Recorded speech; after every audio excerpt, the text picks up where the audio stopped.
ومن يضلله فلا هادي له وأشهد أن لا إله إلا الله وأشهد أن محمدا عبده ورسوله أرسله بالحق بشيرا ونذيرا أما بعد فإن خير الحديث كتاب الله وخير الهدي هدي محمد صلى الله عليه وسلم وشر الأمور محدثاتها وكل محدثة بدعة وكل بدعة ضلالة وكل ضلالة في النار.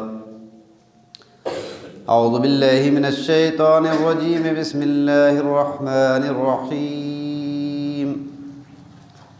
يوم نقول لجهنم هل امتلأت وتقول هل من مزيد وأزلفت الجنة للمتقين غير بعيد هذا ما توعدون لكل أواب حفيظ من خشي الرحمن بالغيب وجاء بقلب منيب ادخلوها بسلام ذلك يوم الخلود لهم ما يشاءون فيها ولدينا مزيد وكم أهلكنا قبلهم من قرن هم أشد منهم بطشا فنقبوا في البلاد هل من محيص إن في ذلك لذكرى لمن كان له قلب أو ألقى السمع وهو شهيد. وقد قال الله تعالى في مقام آخر وكذلك جعلناكم أمة وسطا لتكونوا شهداء على الناس ويكون الرسول عليكم شهيدا. وقال النبي صلى الله عليه وسلم إياكم الغلو في الدين إنما هلك من كان قبلكم الغلو في الدين. رب اشرح لي صدري ويسر لي أمري واحلل عقدة من لساني يفقهوا قولي رب زدني علما. قابل احترام بزرگوں، معزز نوجوان ساتھیوں، ہر طرح کی حمد و ثنا، بزرگی اور بڑائی، تعریف اور توصیف اس اللہ رب العالمین کے لیے لائق اور زیبا ہیں جس نے مجھے اور آپ کو بے شمار نعمتوں سے نوازا اور سب سے بڑی نعمت، سب سے بڑی دولت دین اسلام کی دولت سے مالا مال فرمایا. اس کے بعد بے شمار درود و سلام ہو تمام انبیاء کرام پر، بالخصوص اللہ کے آخری نبی خاتم النبیین رحمۃ للعالمین جناب محمد الرسول اللہ صلی اللہ علیہ وسلم پر، جن کے ذریعے سے اللہ رب العزت نے انسانیت کی رہبری کا بندوبست فرمایا. خطبہ مسنونہ کے بعد قرآن مقدس کی ایک مشہور آیت کریمہ آپ حضرات کے سامنے تلاوت کی گئی، جسے بارہا اپنے علماء کی زبانی خطبوں اور تقاریر میں سنا ہے. وذکر فإن الذکریٰ تنفع المؤمنین، نصیحت کیجئے کہ نصیحت مومنوں کو فائدہ پہنچاتی ہے. اسی مقصد سے اس مشہور آیت کریمہ کا انتخاب خطبہ جمعہ کے لیے کیا گیا ہے.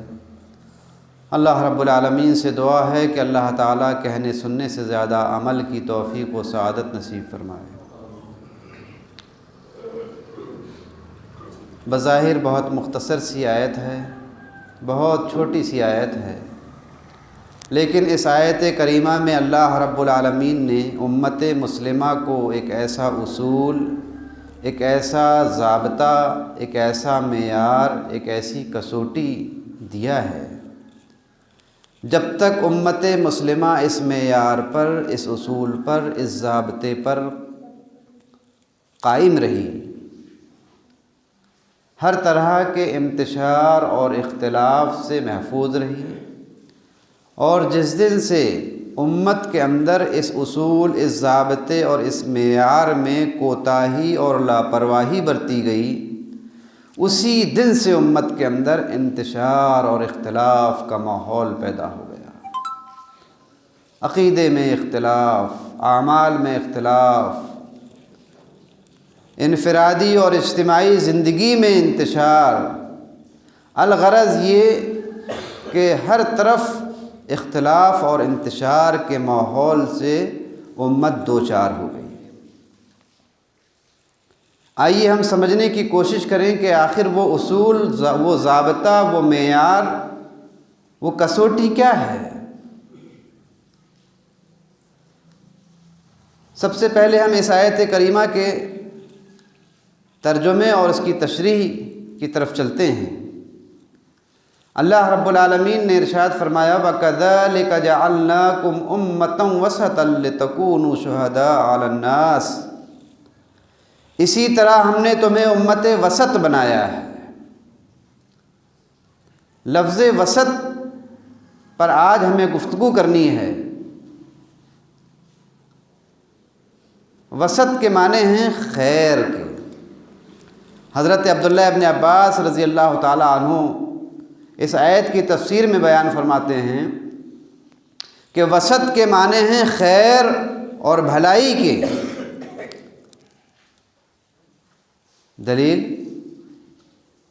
اللہ رب العالمین نے سورہ قلم کے اندر باغ والوں کا ایک واقعہ بیان کیا ہے۔ اِنَّا بَلَوْنَاهُمْ كَمَا بَلَوْنَا أَصْحَابَ الْجَنَّةِ إِذْ أَقْسَمُوا لَيَصْرِمُنَّهَا مُصْبِحِينَ، کہ ہم تمہیں ویسے ہی آزمائیں گے جیسے اس باغ والے کو آزمایا تھا۔ ایک بوڑھا باپ تھا، اللہ والا تھا، بزرگ تھا، متقی اور پرہیزگار تھا، اپنی باغ کی فصل میں سے ہر سال عشر اور زکوٰۃ نکالا کرتا تھا، غریبوں، مسکینوں، یتیموں میں خرچ کیا کرتا تھا۔ جیسے ہی بوڑھے باپ کی، اس بزرگ کی آنکھیں بند ہوئیں، اولاد کے ہاتھ میں باغ ڈور آئی۔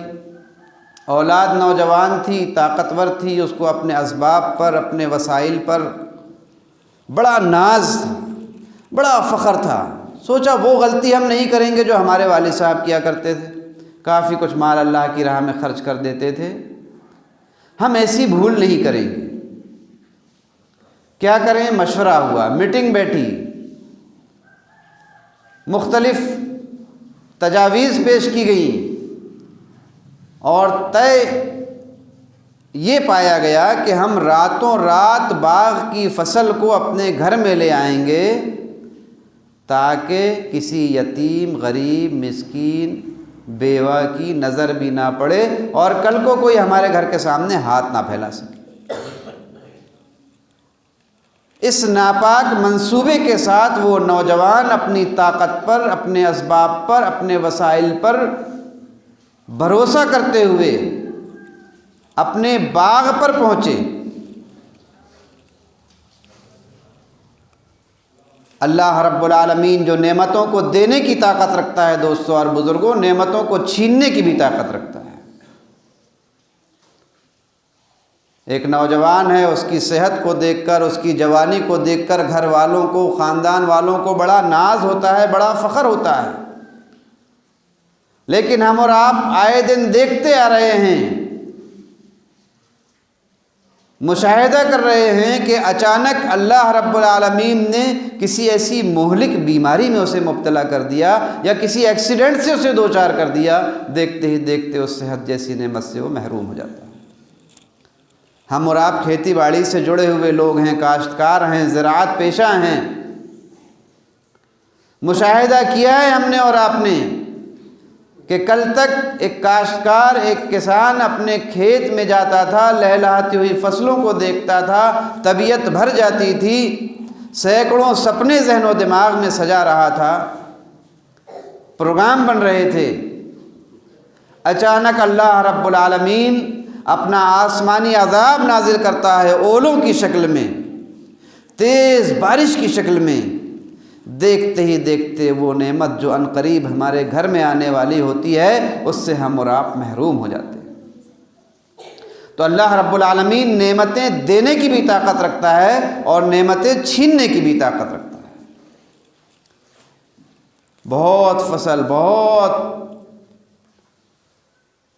غلہ ہوا تھا اس باغ میں، لیکن ان نوجوانوں کی نیت اور سوچ اور فکر بدل گئی۔ ان کے باغ میں پہنچنے سے پہلے ہی اللہ رب العالمین نے اپنا عذاب نازل کر دیا اور اس نعمت سے انہیں محروم کر دیا۔ جب انہوں نے اپنے باغ کی تباہی کا منظر دیکھا تو ایک کہنے لگا یہ تو ہمارا باغ ہو ہی نہیں سکتا، دوسرا کہتا ہے ایسا لگ رہا ہے ہم راستہ بھٹک گئے۔ قال اوسطهم الم اقل لكم لولا تسبحون، ان میں سے ایک بھائی بڑا دینی مزاج کا تھا، اللہ والا تھا، متقی اور پرہیزگار تھا، دوران مشورہ اس نے کہا تھا کہ اللہ کی اس نعمت کا شکریہ ادا کرو، لیکن اکثریت نے اس ایک کی بات کو نکار دیا، نظر انداز کر دیا۔ تو قال اوسطهم، ان میں کے بہتر نے کہا، تو یہاں وسط کا معنی ہے بہتر کا، خیر کا، تو اس کا مطلب ہوگا وَكَذَلِكَ جَعَلْنَاكُمْ أُمَّةً وَسَطًا، اسی طرح ہم نے تمہیں امت خیر بنایا ہے، بھلائیوں سے بھری ہوئی ہے امت۔ اس امت کے ہر فرد سے اگر توقع کی جائے گی تو خیر کی، ہمدردی کی، انسانیت اور مروت کی۔ اب ہم اپنے آپ کا جائزہ لے کر دیکھیں کہ آج ہمارے متعلقین، ہمارے پڑوسی ہم سے خیر کی توقع رکھتے ہیں یا شر کی توقع رکھتے ہیں۔ اللہ تعالیٰ نے ایک اور موقع پر فرمایا کنتم خیر امت اخرجت للناس، کہ تم بہترین امت ہو، امت خیر ہو۔ تو یہاں وسط کا معنی ہے خیر کا، ایک اور معنی ہے وسط کا بلند مقام والا۔ پیارے نبی صلی اللہ علیہ وسلم صحابہ اکرام کو بارہا نصیحت فرماتے کہ لوگوں جب تم اللہ رب العالمین سے مانگو، سوال کرو، تو کس چیز کا سوال کرو؟ جہاں تم اپنے کاروبار میں ترقی کی دعا کرتے ہو، اپنی اولاد کی صالحیت کی دعا کرتے ہو، بیماری سے شفا کی اللہ سے دعا کرتے ہو، ان تمام دعاؤں میں سب سے زیادہ اولیت، سب سے زیادہ ترجیح کسی دعا کو دو تو اس دعا کو دیا کرو اذا سألتم اللہ فاسألوا الجنت الفردوس، کہ لوگوں جب اللہ سے مانگو تو جنت الفردوس مانگا کرو، فإنه من اوسط الجنہ، اس وجہ سے کہ جنت الفردوس جنت میں سب سے اونچا مقام ہے، بلند مقام ہے۔ تو یہاں اوسط، وسط کا معنی ہے بلند مقام والا۔ تو اس آیت کا ترجمہ ہوگا وَكَذَلِكَ جَعَلْنَاكُمْ أُمَّةً وَسَطًا، ہم نے تمہیں، اسی طرح ہم نے تمہیں بلند مقام والی امت بنایا ہے، دین پر عمل کرنے کی وجہ سے، شریعت پر عمل کرنے کی وجہ سے، توحید کو اپنانے کی وجہ سے، سنت کی اتباع کرنے کی وجہ سے۔ اگر دنیا والوں کی نظروں میں ہمیں حقیر سمجھا جائے، کمتر سمجھا جائے، ہمارا مذاق اڑایا جائے، گھبرانے کی ضرورت نہیں ہے، پریشان ہونے کی ضرورت نہیں ہے۔ اللہ رب العالمین کی نظروں میں ہمارا بڑا بلند مقام ہے۔ ایک اور معنی ہے وسط کا فضیلت یافتہ۔ قریش کے بارے میں کہا گیا ہم اوسط العرب، کہ یہ عرب کے سب سے زیادہ فضیلت یافتہ لوگ ہیں۔ تو اس آیت کا ترجمہ ہوگا اسی طرح ہم نے تمہیں فضیلت یافتہ امت بنایا ہے۔ لیکن علامہ ابن جریر رحمۃ اللہ علیہ نے جو اس آیت کی تفسیر کی ہے اور وہی میرے موضوع سے متعلق ہے، فرماتے ہیں التوسط بین الافراط والتفریط، وسط کہتے ہیں افراط اور تفریط سے اپنے آپ کو بچا لینا۔ افراط حد سے زیادتی کرنا، تفریط حد میں کمی کرنا، ان دونوں سے اپنے آپ کو بچا لینا، جسے کہتے ہیں اعتدال پسندی۔ تو اسی طرح ہم نے تمہیں اعتدال پسند امت بنایا ہے۔ اعتدال کسے کہتے ہیں؟ اعتدال کا مطلب یہ نہیں کہ یہ بھی صحیح وہ بھی صحیح، یہ بھی جائز وہ بھی جائز، نہیں۔ علامہ ابن قیم رحمۃ اللہ علیہ نے اعتدال کی بڑی جامع تعریف کی ہے کہتے ہیں کہ اعتدال کہتے ہیں ہر اس عقیدے کو، ہر اس عمل کو، ہر اس معاملے کو جو ہو بہو قرآن اور سنت کے مطابق ہو، جو عین کتاب و سنت کے مطابق عقیدہ ہو، عمل ہو، معاملات ہوں، اس کو اعتدال کہتے ہیں۔ اگر عقیدہ سنت کے قرآن کے کتاب و سنت کے خلاف ہو، عمل کتاب و سنت کے خلاف ہو، تو وہ عمل اور عقیدے میں بے اعتدالی ہے۔ اللہ رب العالمین نے ایمان والوں کی بہت ساری صفات بیان کیا ہے، والعابدون الحامدون، کہ ایمان والے اللہ کے عبادت گزار ہوتے ہیں، اللہ کی تعریف کرنے والے ہوتے ہیں۔ آخر میں ایک بڑی اہم صفت بیان کی گئی ہے اہل ایمان کی، والحافظون لحدود اللہ، ایمان والے اللہ کی جانب سے متعین کردہ حدود کی حفاظت کرنے والے ہوتے ہیں۔ تو اللہ رب العالمین نے ہر چیز کی حد متعین کر دی ہے۔ عقیدہ اس طرح اپنانا ہے، نماز اس طرح ادا کرنی ہے، اللہ کے نبی صلی اللہ علیہ وسلم نے واضح کر دیا، صلو کما رأیتمونی اصلی۔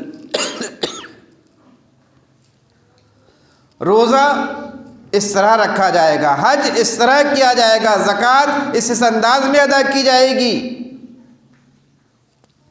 ہر چیز کی شریعت نے حد بندی کر دی، اور اہل ایمان ان حدود کی حفاظت کرنے والے ہوتے ہیں۔ یہ اہل ایمان کی بڑی اہم صفت ہے۔ ہر چیز میں شریعت نے جو ہے حدود کی حفاظت کرنے کی تاکید فرمائی ہے۔ نماز کی باری آئی، فرمایا فاعتدلوا الصلاۃ، نماز میں اعتدال کو ملحوظ رکھو۔ نماز کا اعتدال کیا ہے؟ عین سنت کے مطابق نماز کے ہر رکن کو ادا کرنا، یہ نماز کا اعتدال ہے۔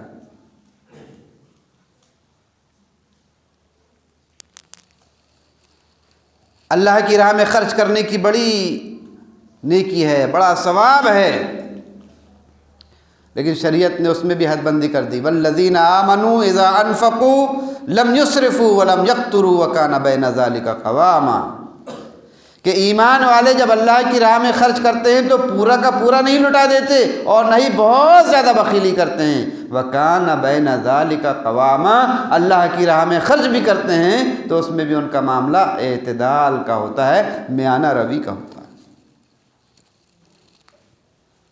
ہر چیز میں شریعت نے حدود کی حفاظت کی تاکید فرمائی ہے، اور اللہ رب العالمین نے یہ جو نظام بنایا ہے دن اور رات کا، چاند اور سورج کا، ہر چیز کو اللہ رب العالمین نے ایک حد متعین کر دی ہر ایک چیز کی، کہ سورج کو کب نکلنا ہے، کب غروب ہونا ہے، چاند کو کب نکلنا ہے، کب غروب ہونا ہے۔ یہ جتنے سیارے ہیں سب کے حدود متعین ہیں۔ جب تک یہ اپنی حد پر قائم ہیں تو ہمیں اور آپ کو فائدہ دے رہے ہیں۔ جس دن یہ چاند، سورج، ستارے، سیارے اپنی حد سے آگے بڑھ جائیں گے، دنیا کا نظام درہم برہم ہو کر رہ جائے گا۔ وہی قیامت کا دن ہوگا، اذا السماء انشقت۔ تو یہ چاند، سورج، ستارے اور سیارے اس وقت تک فائدے مند ہیں جب تک کہ یہ اپنے حدود کے اندر قائم ہیں، ان کے اندر حدود کی حفاظت کا جذبہ ہے۔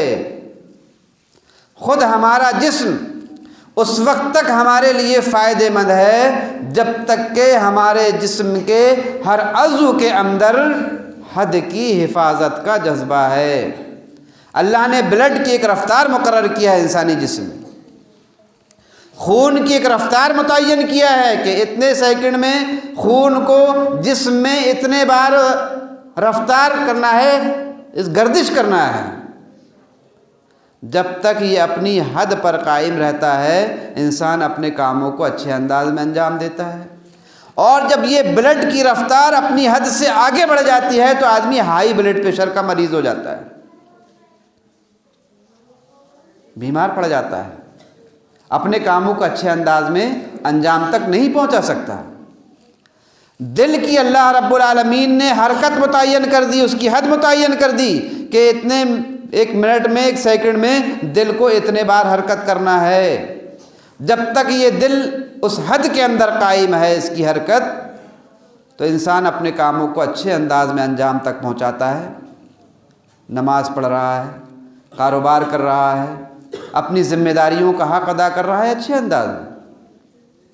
جس دن اس دل کی حرکت اس حد سے آگے بڑھ جاتی ہے آدمی ہارٹ اٹیک کا مریض ہو جاتا ہے، یا تو ہاسپٹل میں ہوتا ہے یا پھر قبرستان میں ہوتا ہے۔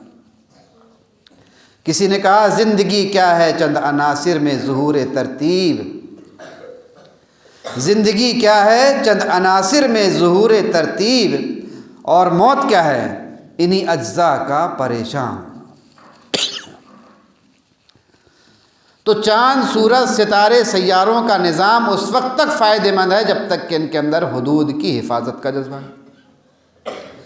خود ہمارا جسم اس وقت تک ہمارے لیے فائدہ مند ہے جب تک کہ اس جسم کے ہر عضو کے اندر حدود پر یہ اعضاء قائم ہیں۔ تو دین، شریعت، جس پر دنیا اور آخرت کی کامیابی کا دار و مدار ہے، وہ ہمیں کیسے حدود سے تجاوز کرنے کی تعلیم دے سکتی ہے۔ آخرت کی کامیابی کا دار و مدار اسی دین اور شریعت پر ہے، اس لیے شریعت نے ہمیں ہر معاملے میں حدود کی حفاظت کی تاکید فرمائی۔ اللہ کے نبی صلی اللہ علیہ وسلم سے عقیدت اور محبت یہ ایمان کا جز ہے، ایمان کا حصہ ہے۔ یہ عقیدت اور محبت اگر حد کے اندر ہے تو ہمارے لیے فائدہ مند ہے، اگر یہ عقیدت اور محبت حد سے آگے بڑھ جاتی ہے تو انسان کی آخرت کی تباہی کا ذریعہ بن جاتی ہے۔ اللہ کے نبی صلی اللہ علیہ وسلم فرمایا لا یؤمن احدکم حتی اکون احب الیہ من والدہ وولدہ والناس اجمعین، تم میں سے کوئی اس وقت تک کامل مومن نہیں ہو سکتا جب تک کہ وہ دنیا کی تمام چیزوں سے زیادہ محبت اللہ کے رسول صلی اللہ علیہ وسلم سے نہ کرنے لگے۔ یہ عقیدت اور محبت بھی اگر حد کے اندر ہے تو مفید ہے۔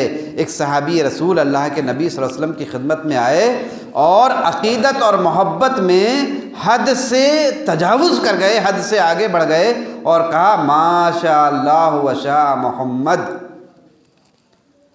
جو اللہ چاہے گا، جو محمد چاہیں گے وہ ہوگا۔ پیارے نبی صلی اللہ علیہ وسلم خوش نہیں ہوئے، اس نے میری بڑی تعریف کی، بلکہ اللہ کے نبی صلی اللہ علیہ وسلم کا چہرہ غصے میں تمتما گیا، ناراض ہو گئے، غضبناک ہو گئے۔ فرمایا اجعلتنی للہ ندن، تم نے مجھے اللہ کا ہمسر بنا دیا، بل قولوا ما شاء اللہ فقط، بلکہ یہ کہو کہ جو اللہ چاہے گا وہ ہوگا۔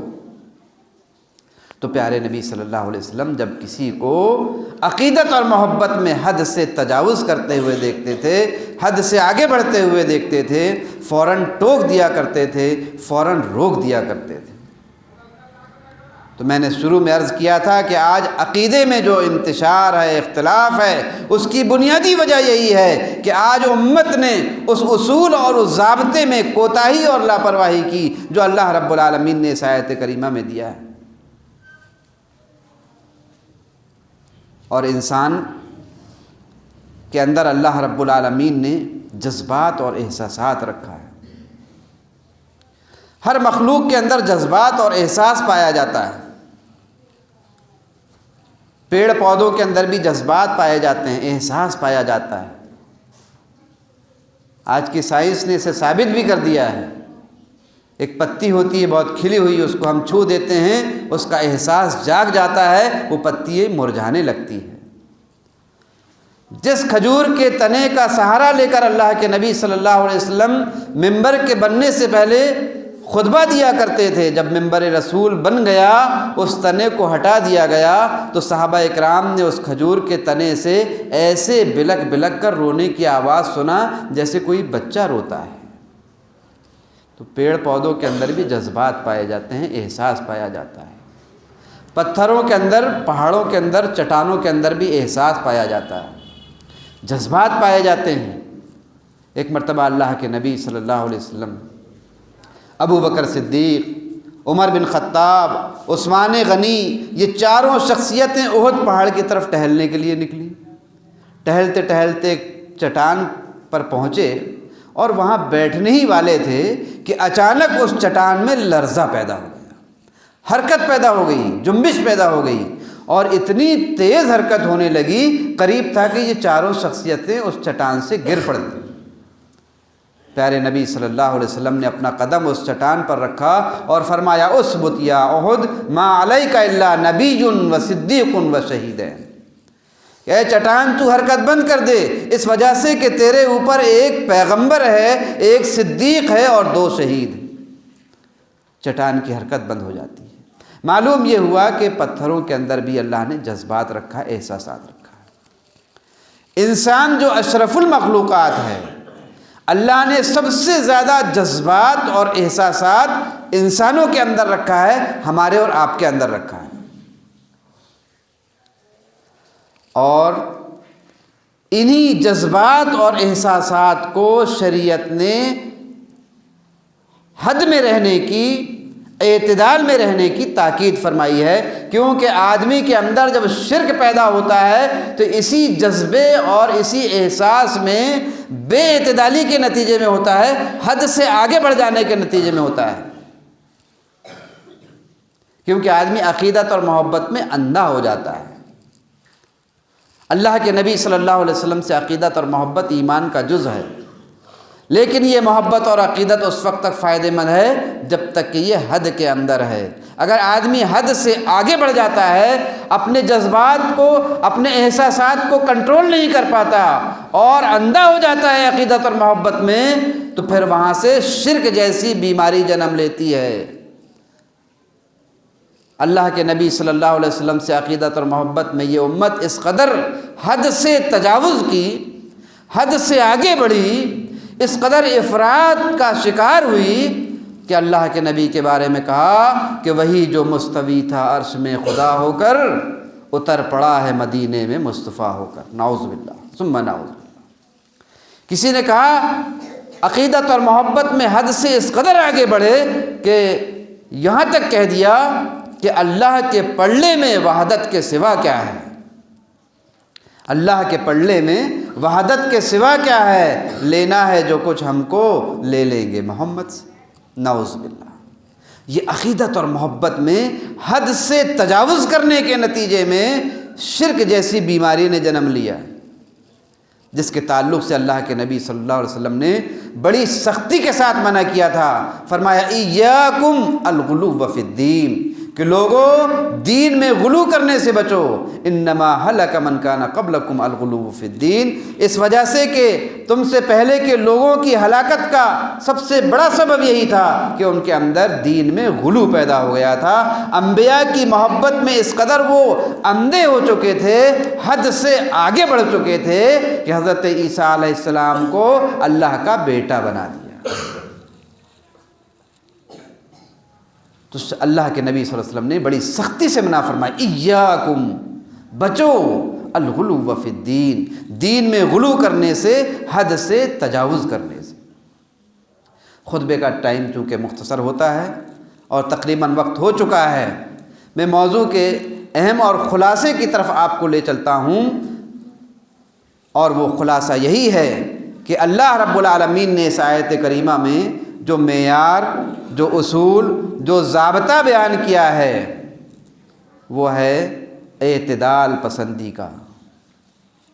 جب تک امت مسلمہ اعتدال پر قائم رہی، عقیدے میں، عمل میں، معاملات میں جو حدود متعین کیے گئے ہیں ان حدود پر قائم رہی، ہر طرح کے اختلاف اور انتشار سے بچ گئی۔ اور جب سے امت کے اندر اس معیار، اس اصول اور ضابطے میں کوتاہی اور لاپرواہی ہوئی، اسی دن سے امت کے اندر عقیدے میں، اعمال میں، معاملات میں، ہر چیز میں اختلاف اور انتشار کا ماحول پیدا ہو گیا۔ علامہ حالی مرحوم نے اس امت کی بے اعتدالی کا نقشہ بڑے اچھے انداز میں کھینچا۔ فرمایا، کرے غیر گربت کی پوجا تو کافر، جو ٹہرائے بیٹا خدا کا تو کافر، جھکے آگ پر بہر سجدہ تو کافر، کواکب میں مانے کرشمہ تو کافر، مگر مومنوں پر کشادہ ہیں راہیں، پرستش کریں شوق سے جس کی چاہیں، اماموں کا رتبہ نبی سے بڑھائیں۔ دیکھیے، ائمہ سے، بزرگوں سے، علماء سے محبت، عقیدت ہونی چاہیے، لیکن یہ عقیدت حد کے اندر ہونا چاہیے۔ اگر یہ عقیدت اور محبت حد سے آگے بڑھتی ہے تو تقلید جیسی بیماری جنم لیتی ہے، اور امت نے وہی کیا۔ اماموں کا رتبہ نبی سے بڑھائیں۔ ایک طرف امام الانبیاء کی بات ہوتی ہے، ایک طرف بزرگوں، بڑوں اور اماموں کی بات ہوتی ہے۔ ہماری عقیدت اور محبت اماموں، بزرگوں اور بڑوں سے اس قدر حد سے آگے بڑھ جاتی ہے کہ ہم امام الانبیاء کی بات کو رد کرنا گوارا کر لیتے ہیں، لیکن اپنے بزرگوں، بڑوں اور اماموں کی بات کو رد کرنا ہماری عقیدت اور محبت گوارا نہیں کرتی۔ یہاں سے تقلید جیسی بیماری نے جنم لیا، عقیدت اور محبت میں بے اعتدالی کے نتیجے میں، حد سے تجاوز کرنے کے نتیجے میں۔ اماموں کا رتبہ نبی سے بڑھائیں، نبی کو جو چاہیں خدا کر دکھائیں، نہ توحید میں کچھ خلل اس سے آئے، نہ ایمان بگڑے، نہ اسلام جائے۔ اللہ رب العالمین سے دعا ہے کہ اللہ رب العالمین اس آیت کریمہ میں جو اصول اور ضابطہ اور معیار اللہ نے ہمیں بتایا ہے، اللہ تعالی ہمیں اس معیار کو، اس اصول کو اپنانے کی توفیق عنایت فرمائے۔ اللہ تعالیٰ اس امت سے ہر طرح کی بے اعتدالی کو اللہ تعالیٰ ختم فرما دے، ہر طرح کی بے اعتدالی سے اللہ اس امت کی حفاظت فرمائے، اور اللہ تعالیٰ صحیح معنوں میں اعتدال پسندی جو شریعت کا ایک بہترین اصول اور ضابطہ ہے، اللہ تعالیٰ اس اعتدال پر ہمیں اور آپ کو قائم رکھے، آمین۔ اور وہ اعتدال ہے ہر عقیدے اور عمل کو اور معاملات کو ہو بہو عین قرآن اور سنت کے مطابق اپنانا، یہی جو ہے اعتدال ہے۔ اللہ تعالیٰ صحیح معنوں میں اعتدال کو سمجھنے کی ہمیں توفیق عطا فرمائے، آمین۔ اقول قولی ھذا استغفر اللہ لی ولکم ولسائر المسلمین، وآخر دعوانا الحمد للہ رب العالمین۔